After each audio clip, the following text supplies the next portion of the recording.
Hello guys, welcome to अध्ययन अड्डा YouTube channel. Hindi grammar special लेकर हम लोग फिर से एक बार आ चुके हैं। वर्कशीट 5 आज हम लोग करने जा रहे हैं।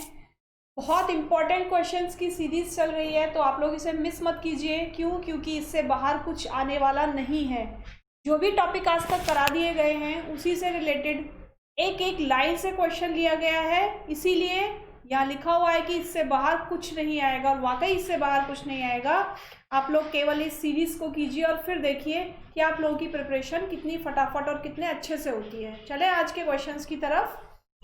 जो पहला क्वेश्चन है आज का वो है, पशु शब्द का विशेषण क्या है?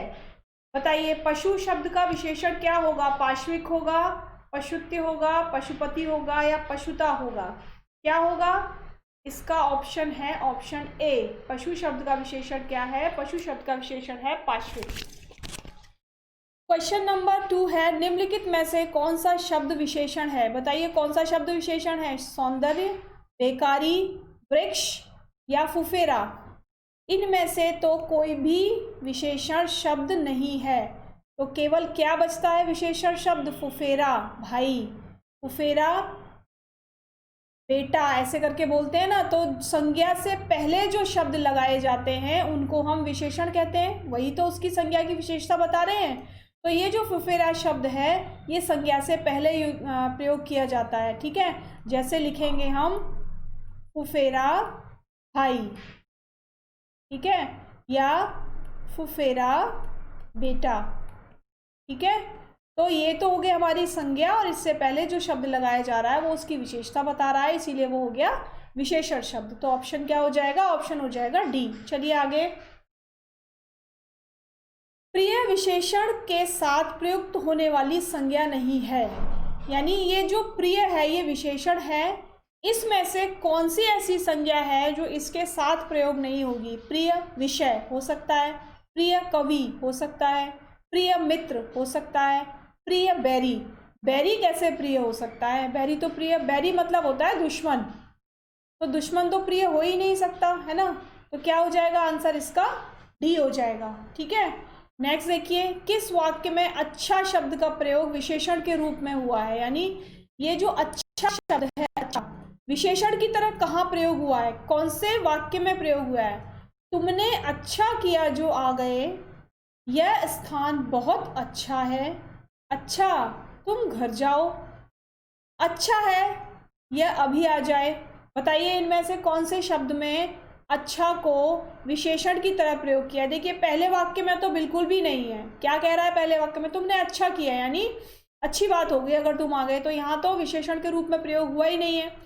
नेक्स्ट देखिए सी, अच्छा तुम घर जाओ, ये कहा जा रहा है, उसको ऑर्डर बोला जा रहा है कि ऐसा करो, अब तुम घर चले जाओ। डी में देखिए, अच्छा है यह अभी आ जाए, यानी यहाँ पर कुछ सोचकर ये बोला जा रहा है कि अगर ऐसा होगा तो अच्छा होगा, है ना। लेकिन जो बी है, बी, तो ये तो दोनों नहीं है, लेकिन जो बी है, यह स्थान बहुत अच्छा है, स्थान क्या हो गया? संज्ञा, और विशेषता क्या हो गई इसकी? बहुत अच्छा। क्या हो गई इसकी विशेषता? बहुत अच्छा। स्थान कैसा है? बहुत अच्छा है। तो अच्छा विशेषण की तरह कहाँ प्रयुक्त किया जा रहा है? अच्छा विशेषण की तरह बी में प्रयुक्त किया जा रहा है। इसका मतलब ऑप्शन कौन सा सही हो जाएगा? ऑप्शन बी एग्जैक्ट आंसर हो जाएगा इसका। ठीक है, नेक्स्ट देखिए, रचना की दृष्टि से क्रिया के कितने भेद होते हैं? बताइए, रचना की दृष्टि से क्रिया के कितने भेद होते हैं? रचना की दृष्टि से क्रिया के 2 भेद होते हैं। ठीक है, नेक्स्ट क्वेश्चन, क्रिया का मूल रूप कहलाता है। बताइए क्रिया के मूल रूप को क्या कहते हैं? ये तो एक लाइन अलग से लिखाकर मैंने आपको बताया था कि क्रिया के मूल रूप को ये कहते हैं। बताइए क्रिया के मूल रूप को क्या कहते हैं? धातु कहते हैं, कारक कहते हैं, क्रिया विशेषण कहते हैं, या इनमें से कोई नहीं? जी बिल्कुल सही, क्रिया के मूल रूप को धातु कहते हैं। क्या कहते हैं? क्रिया के मूल रूप को धातु कहते हैं, यानी संस्कृत में जो हम क्रिया प्रयोग करते हैं उसको हम कहते हैं धातु रूप, है ना। तो क्रिया के मूल रूप को क्या कहेंगे? क्रिया के मूल रूप को धातु कहेंगे।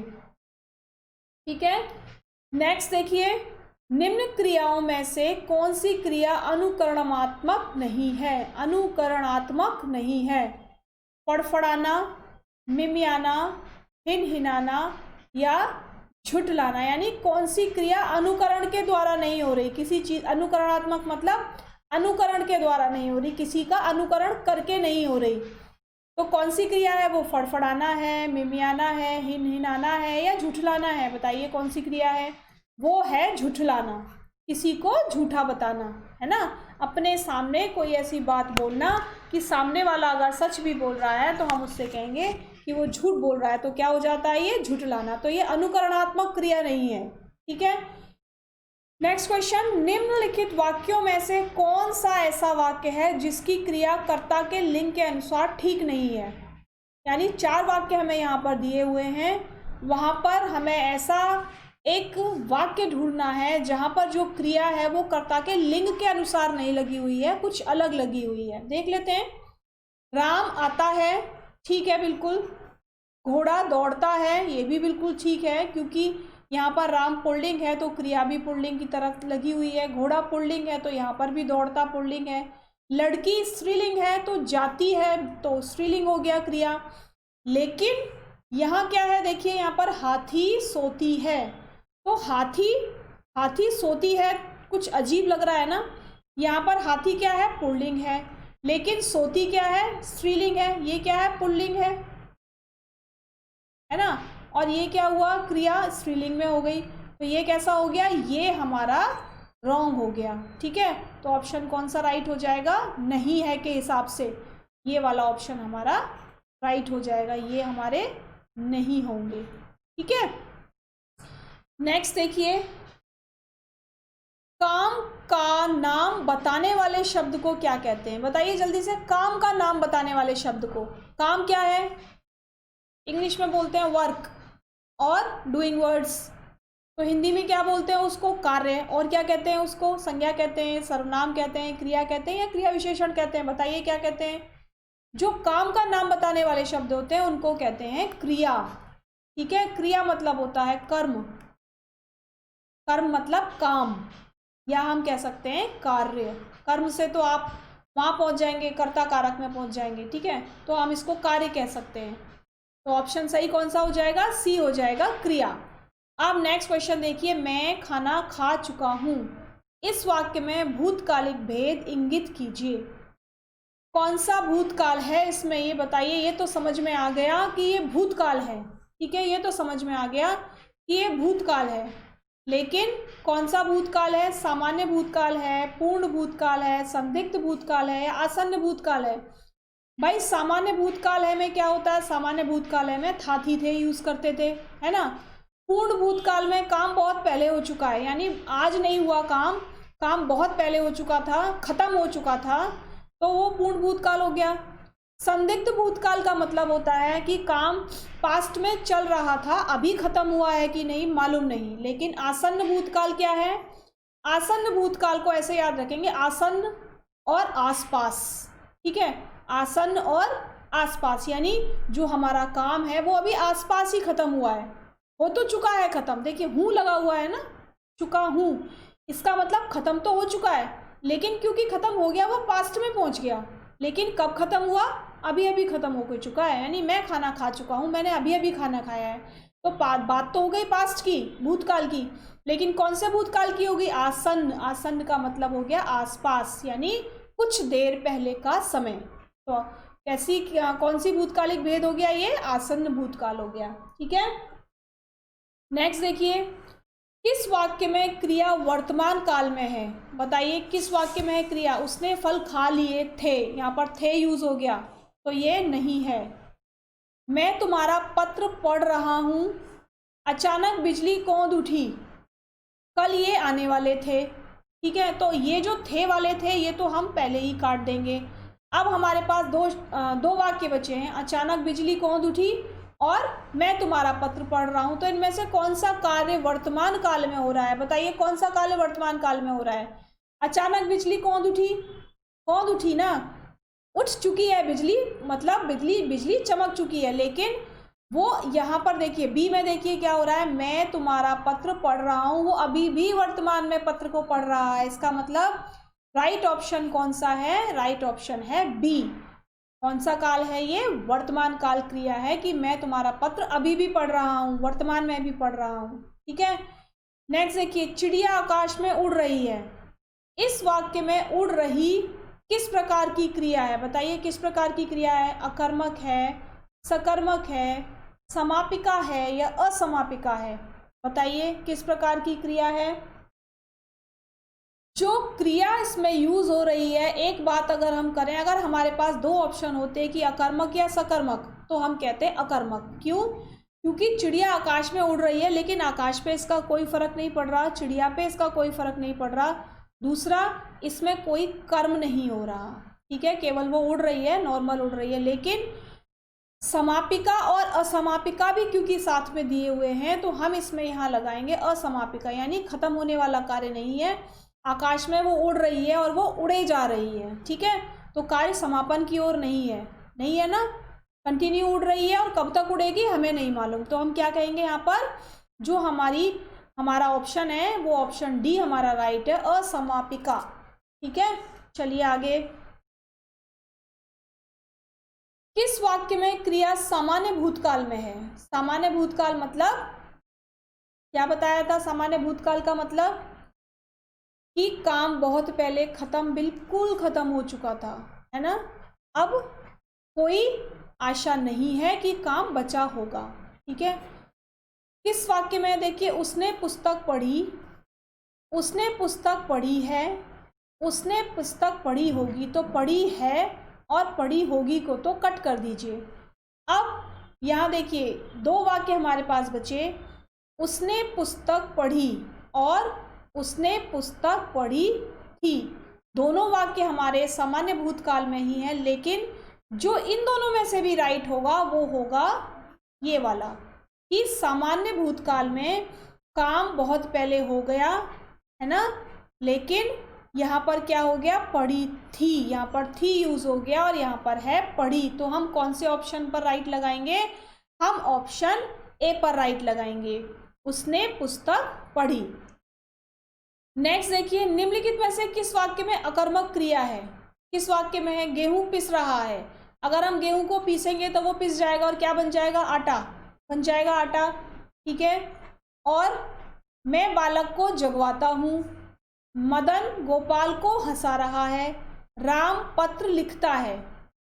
गेहूं पिस रहा है, मैं बालक को जगवाता हूँ, मदन गोपाल को हंसा रहा है, राम पत्र लिख रहा है। बताइए बताइए जल्दी से, कौन सा ऑप्शन इसका राइट है?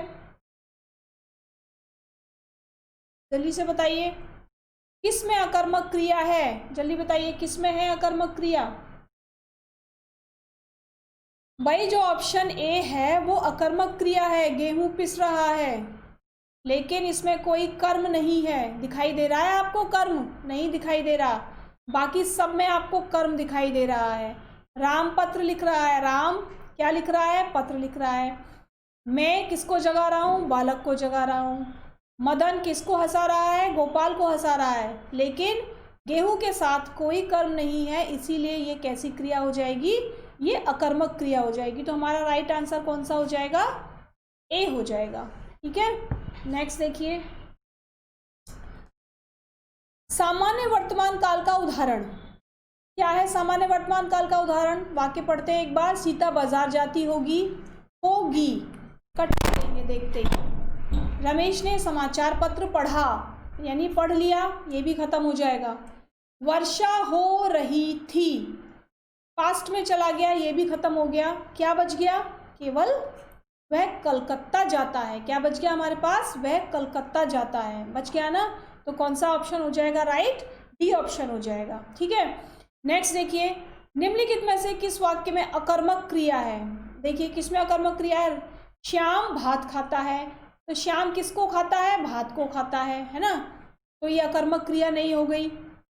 मैंने उसे पुस्तक दी, मैंने किसे पुस्तक दी? उसे पुस्तक दी, तो ये भी अकर्मक क्रिया नहीं है। क्यों? क्योंकि दोनों में कर्म है।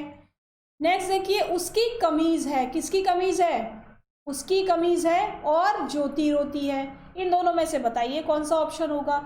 यहाँ पर देखिए डी में देखिए, कमीज किसकी है? कमीज उसकी है, यानी किसकी बोलने पर अगर आंसर मिल रहा है हमें, तो वो सकर्मक क्रिया है।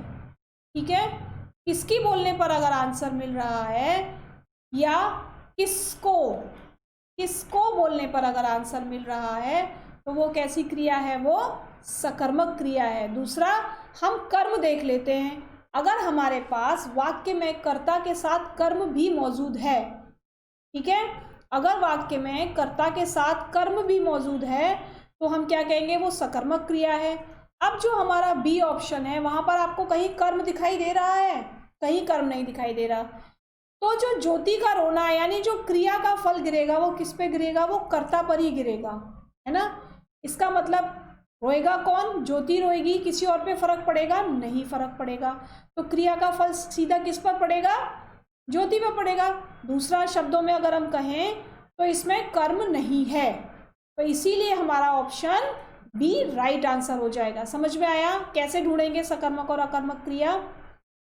सकर्मक क्रिया में आपको एक तो वाक्य में कर्म जरूर मिलेगा, अगर कर्म है तो जो क्रिया हो रही है उसका फल किस पे गिरेगा, कर्म पे गिरेगा। भाई श्याम भात खाएगा तो भात खत्म हो जाएगा, मैंने पुस्तक उसे दी, किसको दी, उसको दी, तो वो पुस्तक ले लेगा, है ना। तो फल किस पे गिरा, कर्म पे गिरा, कर्म को पुस्तक मिल गई।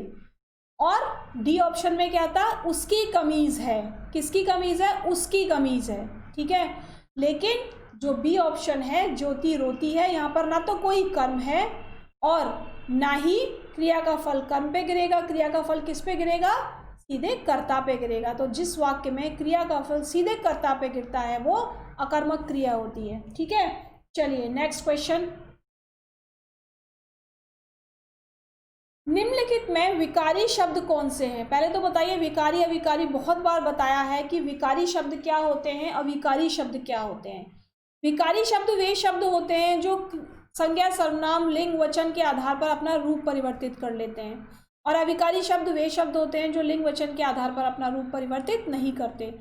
तो कौन से इसमें से विकारी शब्द हैं, संज्ञा सर्वनाम विशेषण क्रिया, तत्सम तद्भव देशज विदेशज, क्रिया विशेषण संबंध बोधक विस्मयादि बोधक, या इनमें से कोई नहीं। बताइए कौन से हैं।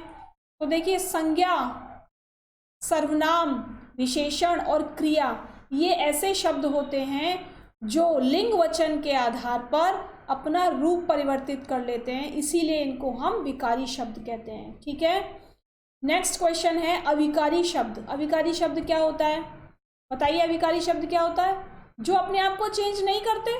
तो कौन सा है यहाँ पर, अव्यय। अव्यय शब्द ऐसे शब्द होते हैं जो लिंग वचन के आधार पर अपना रूप परिवर्तित नहीं करते, वो जैसे हैं वैसे ही लिखे जाते हैं। तो समझ में आया। आप लोगों को क्वेश्चंस देखकर भी ये समझ में आ रहा होगा कि हर लाइन में से एक क्वेश्चन बना हुआ है, कोई टॉपिक छूटा नहीं है, बीच में बिल्कुल भी नहीं छूटा है।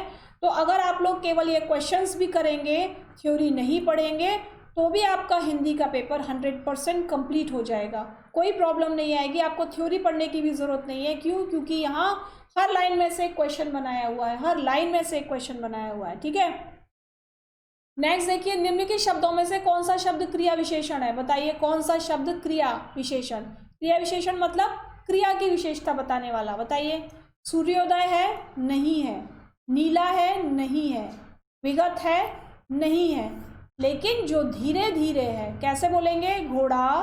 अगर सेंटेंस बनाते हैं तो घोड़ा धीरे धीरे चल रहा है ना।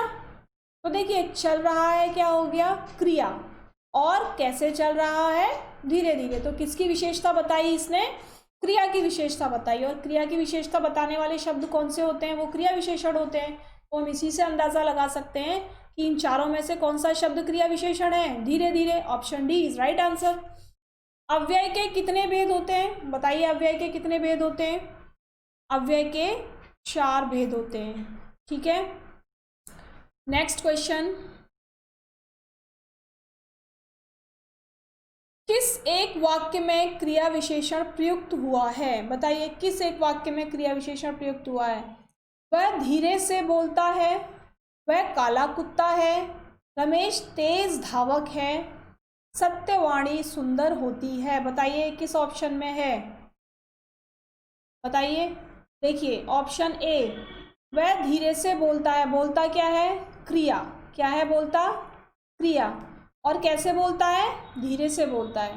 तो किसकी विशेषता बताई जा रही है, क्रिया की विशेषता बताई जा रही है। इसका मतलब आगे पढ़ने की तो ज़रूरत ही नहीं है, ऑप्शन ए हमारा राइट आंसर है। नेक्स्ट भी देख लेते हैं, वह काला कुत्ता है। कुत्ता क्या है, संज्ञा, और ये इसकी विशेषता, यानी ये तो विशेषण हो गया। रमेश तेज धावक है। धावक मतलब ये भी संज्ञा है, और कैसा धावक है, तेज। ठीक है, तो ये क्या हो गया, संज्ञा की विशेषता बताई जा रही है। यहाँ भी खत्म हो गया, ये भी नहीं है। नेक्स्ट क्या है, सत्यवाणी सुंदर होती है। सत्यवाणी, कैसी वाणी, सत्यवाणी, तो ये क्या है, संज्ञा, कैसी होती है, सुंदर होती है, यानी संज्ञा की विशेषता बताई जा रही है। तो ये ऑप्शन भी नहीं है, ये ऑप्शन भी नहीं है। हमारा राइट ऑप्शन कौन सा था, ए। नेक्स्ट क्वेश्चन देखिए, वृहत विशेषण का शुद्ध उत्तमावस्था है। वृहत विशेषण का शुद्ध उत्तमावस्था है। बताइए वृहत विशेषण की शुद्ध उत्तमावस्था क्या होगी, जल्दी बताइए। बृहत्तर होगी, बृहत्तम होगी, बृहत्तम होगी, या बृहत्तर होगी। देखिए बृहत्तर तो होगी नहीं, और ये बृहत्तर भी नहीं होगी। अब इन दोनों में से बताइए कौन सा राइट है। ये वाला जो लिखा हुआ आपको क्लियर नहीं दिखाई दे रहा, मैं आपको साफ साफ लिख देती हूँ। ये ऐसे लिखा हुआ है, और ये ऐसे लिखा हुआ है। तो बताइए अब इन दोनों में से कौन सा क्लियर, कौन सा राइट आंसर है।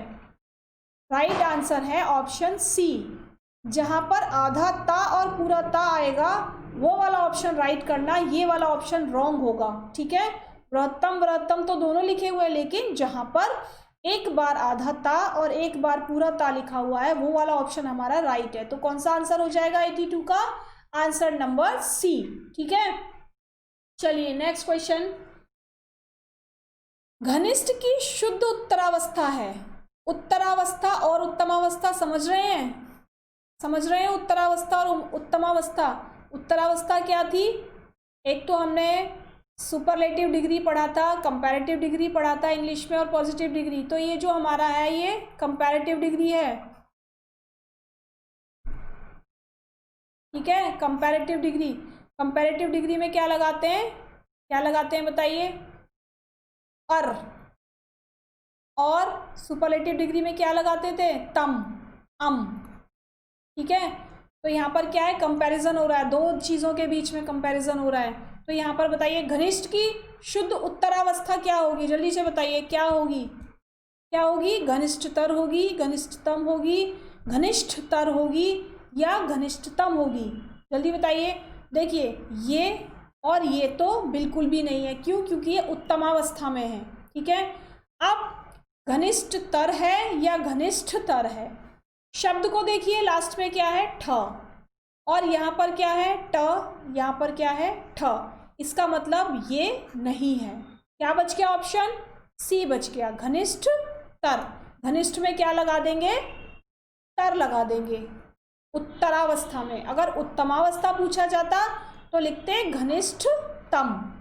ठीक है, समझ में आ गया। चलिए, संबंध कारक का चिन्ह है। बताइए संबंध कारक का चिन्ह क्या होता है। मैं पेपर, के लिए, रा, रे, री या से।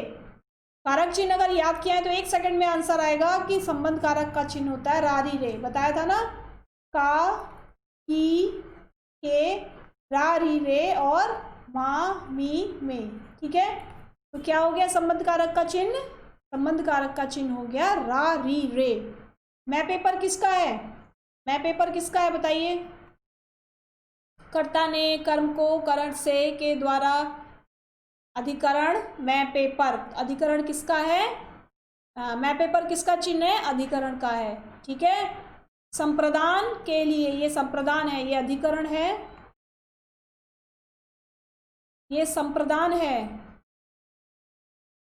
और इसको हम अपादान भी कह सकते हैं। और अगर किसी से जुड़ने की बात की जाए तो कर्म भी कह सकते हैं, कर्ता ने कर्म को करण, सॉरी करण भी कह सकते हैं इसको। ठीक है, ठीक है ना, तो क्लियर हो गया। चले आगे, चलिए 86, 85, 86। निम्नलिखित में विकारी शब्द कौन सा है, फिर से बताइए विकारी शब्द कौन सा है जो लिंग वचन के आधार पर चेंज हो जाए। क्या चेंज होगा, आज चेंज होगा, लड़की आ जाएगी, लड़का आ जाएगा, तो आज तो चेंज नहीं हुआ। यथा चेंज नहीं होगा, परंतु चेंज नहीं होगा, लेकिन लड़का चेंज हो जाएगा। अगर हम सेंटेंस को स्त्रीलिंग में लिखेंगे तो लड़का की जगह पर क्या लिखेंगे, हम लड़की लिखेंगे। अगर लड़की को स्त्रीलिंग में लिखेंगे तो लड़की की जगह पर क्या लिखेंगे, पुल्लिंग में लड़का लिखेंगे। तो विकारी शब्द कौन सा हो गया, लड़का हो गया। ठीक है, नेक्स्ट देखिए, सभा में 20 लोग थे। इसमें विशेषण का कौन सा भेद है, 20 लोग, बताइए कौन सा है, समुदायवाचक है, परिमाणवाचक है, निश्चित संख्यावाचक है या अनिश्चित संख्यावाचक है। 20 लोग, 20 का मतलब काउंटिंग नहीं है, ठीक है, समुदाय तो नहीं है ये, परिमाण भी नहीं है क्योंकि संख्या कुछ तो दे रखी है, लेकिन कितनी दे रखी है, वो लोगों को हम काउंट कर सकते हैं ना, इसीलिए ये परिमाण नहीं है। निश्चित है क्या, निश्चित नहीं है बेटा। 20 का मतलब ये नहीं होता कि 20 लोग, 20 का मतलब 20 से ज़्यादा, 40 भी हो सकते हैं, 50 भी हो सकते हैं, वो अनिश्चित हैं। तो क्या आंसर होगा इसका, अनिश्चित संख्यावाचक। संख्यावाचक किस लिए होगा, संख्यावाचक इसलिए होगा क्योंकि जो लोग होते हैं वो काउंटेबल होते हैं, ठीक है, उनको हम गिन सकते हैं। लेकिन ये जो ऑप्शन है, ये जो 20 लिखा हुआ है, ये क्या डिनोट कर रहा है, ये अनिश्चित संख्या को डिनोट कर रहा है। तो हम क्या बोलेंगे इसको, अनिश्चित संख्यावाचक। ठीक है, चलिए, जो क्रिया अभी हो रही है उसे कहते हैं, बताइए क्या कहते हैं, जो क्रिया अभी हो रही है उसको क्या कहेंगे, सामान्य वर्तमान, संदिग्ध वर्तमान, अपूर्ण वर्तमान या संदिग्ध भूतकाल। देखिए भूत तो नहीं है तो एक ऑप्शन तो कट गया हमारा, ठीक है। अपूर्ण भी नहीं है, क्यों, क्योंकि क्रिया अभी हो रही है, हो रही है, हाँ जी बिल्कुल, क्रिया अभी हो रही है, कंप्लीट नहीं हुई है, इसीलिए सामान्य वर्तमान भी नहीं होगा, संदिग्ध भी नहीं होगा, कौन सा होगा, अपूर्ण होगा। क्यों होगा, क्योंकि क्रिया अभी चल रही है, पूर्ण नहीं हुई है। ठीक है, क्या होगा, क्रिया अभी चल रही है, पूर्ण नहीं हुई है, इसीलिए कैसी क्रिया हो जाएगी, ये अपूर्ण वर्तमान काल हो जाएगी। नेक्स्ट देखिए, कौन सा शब्द क्रिया विशेषण है, तेज, पहला, बुद्धिमान, मीठा। देख लेते हैं शब्द बनाकर, वाक्य बनाकर देख लेते हैं कौन सा होगा, आप लोग बताइए। घोड़ा तेज दौड़ता है, या बच्चा तेज बोलता है। ठीक है, पहला व्यक्ति महान है, मेरा भाई बुद्धिमान है। ठीक है, आम मीठा है। अब बताइए यहाँ पर क्या है क्रिया विशेषण, किसमें क्रिया विशेषण आपको नजर आ रहा है, आम मीठा है, आम संज्ञा हो गया, ये क्रिया हो गया, तो ये नहीं है। मेरा भाई संज्ञा हो गया, बुद्धिमान क्या हो गया, क्रिया हो गई, वो विशेषण हो गया, तो संज्ञा की विशेषता बताई जा रही है, ये भी नहीं है। पहला व्यक्ति महान है, व्यक्ति संज्ञा हो गया, कौन सा व्यक्ति, पहला व्यक्ति, तो ये व्यक्ति की विशेषता बताई जा रही है, यानी संज्ञा की विशेषता बताई जा रही है, तो यहाँ पर भी ये नहीं है। लेकिन बच्चा तेज बोलता है, बोलता है, कैसे बोलता है, तेज बोलता है, तो क्या हो गया, किसकी संज्ञा बताई जा रही है, क्रिया की विशेषता बताई जा रही है, तो क्या हो जाएगी ये क्रिया विशेषण, क्या हो जाएगा क्रिया विशेषण, तेज हो जाएगा क्रिया विशेषण। अगर समझ में नहीं आता है ना कि क्या क्रिया है, कहाँ पर क्रिया विशेषण है या कहाँ पर विशेषण है, तो एक बार सेंटेंस को पढ़ेंगे, जहाँ पर आपको ऐसा लगता है कि ये क्रिया की विशेषता बताई जा रही है तो वो क्रिया विशेषण है। जहाँ पर हमें सेंटेंस को बोलने से ये पता चलता है कि वो संज्ञा की विशेषता बताई जा रही है तो वो सिंपल विशेषण हो जाता है। ठीक है, चलिए आगे। देश को हानि जय चंदों से होती है, रेखांकित में संज्ञा है, कैसी संज्ञा है, जय चंदों, किसी एक जयचंद की बात नहीं हो रही है, यानी जयचंद एक इतना बुरा राजा था कि जितने भी बुरे लोग होते हैं, जितने भी बुरे लोग होते हैं उसको हम जयचंदों से कंपैरिजन कर देते हैं। ठीक है, तो जयचंद व्यक्तिवाचक नहीं है, द्रव्यवाचक नहीं है, भाववाचक भी नहीं है, क्या हो जाएगा, जयचंद जातिवाचक हो जाएगा। क्यों हो जाएगा, क्योंकि जितने भी बुरे लोग हैं उन सबको हमने क्या बोल दिया, उन सबको हमने जयचंद बोल दिया, तो क्या हो गया, जब हमने बहुत सारे लोगों को एक ही नाम दे दिया तो वो क्या हो जाएगा, वो हमारा जातिवाचक संज्ञा हो जाएगा। ठीक है, अगर यहाँ होता कि देश को हानि हमारे जयचंद से हुई थी तो एक जयचंद का नाम लेते तो व्यक्तिवाचक होता, लेकिन जयचंदों बोल दिया। जयचंदों का मतलब सारे बुरे लोग आ गए इसमें, चाहे वो किसी भी तरीके से देश को हानि पहुंचाते हैं, वो सब जयचंद हो गए। तो कैसा हो गया, ये जातिवाचक संज्ञा हो गई। नेक्स्ट देखिए, गरीबों को वस्त्र दो वाक्य में कारक है। कौन सा कारक है बताइए, करण कारक है या अपादान कारक है? ये अपादान लिखा हुआ है और ये करण लिखा हुआ है, ठीक है। अब बताइए, गरीबों को वस्त्र दो, किसको? कर्ता ने कर्म को, ठीक है, कर्ता ने कर्म को। तो जो को है यहाँ पर वो कौन सा कारक है? वो कर्म कारक है ना। कौन सा कारक है? को किसका विभक्ति चिन्ह है? कर्म कारक का विभक्ति चिन्ह है को। तो आंसर क्या हो जाएगा यहाँ पर? डी हो जाएगा, ठीक है। गरीबों को वस्त्र दो वाक्य में कारक है। कौन सा कारक है? कर्ता ने कर्म को करण से के द्वारा संप्रदान को के लिए। नहीं, यहाँ पर कर्म नहीं आएगा बेटे, यहाँ पर कर्म नहीं आएगा, यहाँ पर कर्म नहीं आएगा, यहाँ पर आएगा संप्रदान। संप्रदान का भी को या के लिए जो विभक्ति चिन्ह होता है वो को होता है और दूसरा क्या होता है? के लिए। तो संप्रदान कारक में को का प्रयोग किया गया है। किसको वस्त्र दिए जा रहे हैं? किसी के लिए काम किया जा रहा है ना, यहाँ पर ऐसे याद रखना, किसी के लिए काम किया जा रहा है, बस गरीबों के लिए काम किया जा रहा है। तो किसी के लिए जब काम किया जाता है तो वो कौन सा कारक होता है? वो संप्रदान कारक होता है। तो गरीबों के लिए काम किया जा रहा है, गरीबों को वस्त्र दिए जा रहे हैं, तो कौन सा कारक है? ये संप्रदान कारक है, ठीक है। तो आज के ये 30 क्वेश्चन बहुत इंपॉर्टेंट थे, एक बार आप इन्हें फिर से देख लेना। आपको कोई सिलेबस कहीं से उठाने की ज़रूरत नहीं है, इतना पढ़ोगे बहुत होगा। बाकी कल फिर एक टेस्ट सीरीज़ लेकर आएंगे छोटी सी, उसके बाद हम अपना सिलेबस फिर से कंटिन्यू करेंगे और टॉपिक जैसे जैसे ख़त्म होते जाएंगे वैसे वैसे आप लोगों की क्वेश्चन सीरीज़ आप लोगों को मिलती जाएगी। तो हमारे साथ ऐसे ही बने रहिए। तब तक के लिए धन्यवाद, कल फिर मिलेंगे।